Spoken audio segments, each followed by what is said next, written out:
wa ta'ala. Alhamdulillahi rabbil alamin. Tidak ada kata yang pantas terucap dari lisan kita, tidak ada kata yang pantas terucap dari mulut kita kecuali puji syukur kita kepada Allah Subhanahu wa ta'ala, yang mana pada kesempatan hari ini, di hari yang mulia ini, Sayyidul Ayyam, kita masih diberikan kesempatan oleh Allah Subhanahu wa ta'ala untuk memperbaiki diri kita, untuk memperbanyak amal ibadah kita. Mudah-mudahan dengan kesempatan yang diberikan oleh Allah Subhanahu wa ta'ala kepada kita bisa memaksimalkan, bisa memanfaatkan dengan semaksimal mungkin untuk mendekatkan diri kepada Allah Subhanahu wa ta'ala. Selawat serta salam senantiasa tercurahkan kehargaan dengan Nabi besar Muhammad sallallahu alaihi wasallam. Allahumma shalli ala sayyidina Muhammad wa ala alihi wa sahbihi rasulillahi ajma'in. Mudah-mudahan kita termasuk umatnya yang senantiasa setia kepada baginda Nabi Muhammad sallallahu alaihi wasallam dengan tidak lupa mengucapkan salawat kepadanya. Mudah-mudahan pada saat yaumil kiamah kelak, di mana tidak ada syafaat yang bisa menyelamatkan kita, mudah-mudahan kita menjadi umatnya yang mendapatkan syafaat dari Nabi Muhammad sallallahu alaihi wasallam.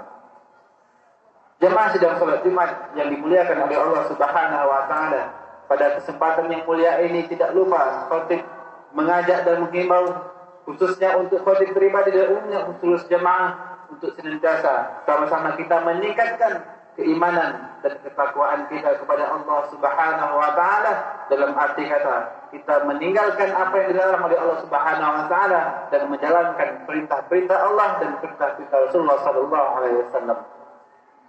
Jemaah sedang salat Jumat dimati Allah Subhanahu wa taala. Nabi Muhammad sallallahu alaihi wasallam pernah berkata dalam sabdanya, an Abi Hurairah, yang diriwayatkan oleh Abu Hurairah radhiyallahu anhu, qala ala adullukum ala ma yamhu Allahu bihi ahada wa ja'u bihi. Ala ma? Qala ya Rasulullah. Qala bala ya Rasulullah, isba'ul wudu'i 'ala al-makari wa kasri khuta'i ila al-masajid wa inkisaru as-salati ba'da as-salah wa zalikum riba. Hadis di atas menjelaskan Nabi sallallahu alaihi wasallam pernah berkata kepada para sahabat, maukah kalian aku beritahukan amalan yang ringan untuk dikerjakan? Pada saat kalian mengerjakan amalan itu, Nabi memberikan kabar gembira kepada umatnya, kepada para sahabatnya, amal yang ringan dikerjakan, namun ketika dikerjakan Allah akan menghapus satu dosa kita dan mengangkat derajat kita di sisi Allah Subhanahu wa taala. Para sahabat menjawab, qalu bala ya Rasulullah. Apa gerangan amalan yang engkau akan beritahukan ya Rasulullah? Qalu bala ya Rasulullah. Tolong beritahukan kami gerangan amalan apa yang akan engkau berikan yang sangat besar manfaatnya ketika kita laksanakan. Allah akan menghapus dosa kita dan akan mengangkat derajat kita di sisi Allah Subhanahu wa taala. Nabi kemudian menjawab, qala isba'ul wudu 'ala al-makari. Orang yang menyempurnakan wudu walaupun di waktu yang sangat sulit.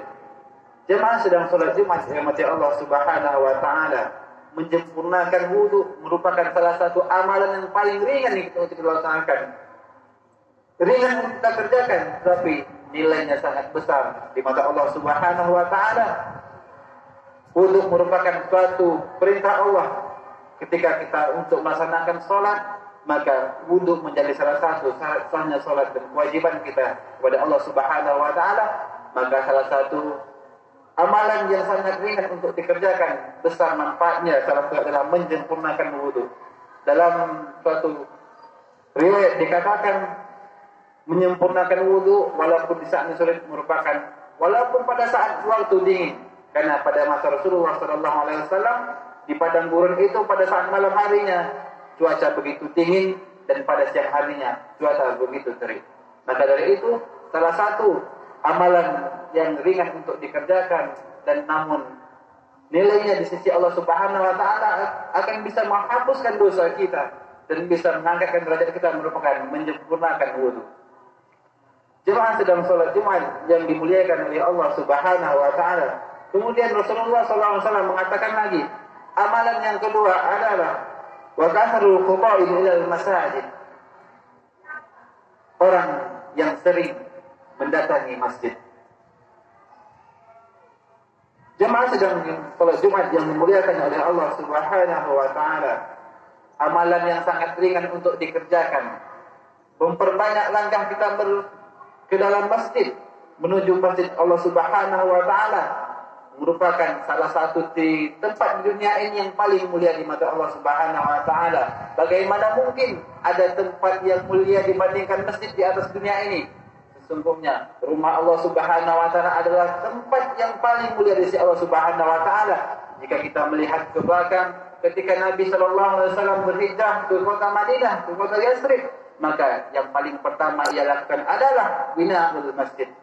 Nabi sallallahu alaihi wasallam membangun masjid. Maka dari itu sudah sepantasnya masjid merupakan suatu tempat yang sangat mulia di sisi Allah Subhanahu wa taala, dan salah satu amalan yang ringan untuk dilaksanakan namun akan menghapuskan dosa kita dan meningkatkan derajat kita di sisi Allah Subhanahu wa taala adalah salah satu memperbanyak kita ke masjid dengan beribadah kepada Allah Subhanahu wa taala. Dari hadis yang diriwayatkan oleh Imam Muslim, hadis Nabi sallallahu alaihi wasallam mengatakan, barang siapa melaksanakan beribadah di rumah dengan melaksanakan bersih-bersih atau berwudu dari rumah, kemudian dia melangkahkan kaki menuju rumah Allah Subhanahu wa taala untuk melaksanakan ibadah fardu, maka satu langkahnya akan menghapuskan satu dosa dan langkah selanjutnya akan menaikkan derajatnya di sisi Allah Subhanahu wa taala. Hadis riwayat Muslim. Jemaah sedang salat Jumat yang dimuliakan oleh Allah Subhanahu wa taala. Adapun pesan Rasulullah yang ketiga adalah amalan yang bisa menghapuskan dosa kita dan meningkatkan derajat kita di sisi Allah Subhanahu wa taala adalah wanfal shalah ba'da shalah farizakum riba. Orang yang menunggu setelah salat dan menunggu waktu salat berikutnya. Jemaah yang dimuliakan oleh Allah Subhanahu wa taala, kita bisa ambil contoh. Pada saat kita tidak melaksanakan kesibukan di malam hari, pada saat maghrib kita berjamaah salat di masjid. Dan karena tidak melaksanakan pulang ke rumah, maka kita menunggu waktu isya punya. Itu merupakan amal yang gampang untuk melaksanakan, dan itu merupakan nilainya tinggi di sisi Allah Subhanahu wa taala. Derajat kita akan dinaikkan dan dosa kita akan dihapuskan. Menjelang menunggunya waktu isya, alangkah baiknya kita isi dengan membaca Al-Quran, membaca, memperbanyak, memperdalam ilmu-ilmu Islam. Alangkah baiknya saat kita ada anak-anak yang belajar, kita mengajarnya mengaji. Karena Rasulullah SAW mengatakan orang yang terbaik yang di bumi adalah orang yang belajar Al-Quran dan mengajarkannya. Jemaah sedang salat Jumat rahimakumullah. Maka dari itu mudah-mudahan dengan amalan-amalan yang telah diajarkan atau diberikan oleh Rasulullah SAW, kita bisa melaksanakannya walaupun diawali dengan hal-hal yang ringan atau hal-hal yang akan menjadi lama-lama berat akan menjadi ringan jika kita laksanakan. Dan mudah-mudahan dengan khutbah yang singkat ini akan bisa memberikan motivasi kepada kita semua mengenai apa yang akan kita laksanakan ke depannya. Dunia ini bukanlah tempat tinggal kita, tetapi dunia adalah tempat yang pasti akan kita tinggalkan. Maka sebelum kita meninggalkan dunia ini, sudah sepantasnya kita menyiapkan bekal. Wa tazawwadu khairaz zadi taqwa, dan sebaik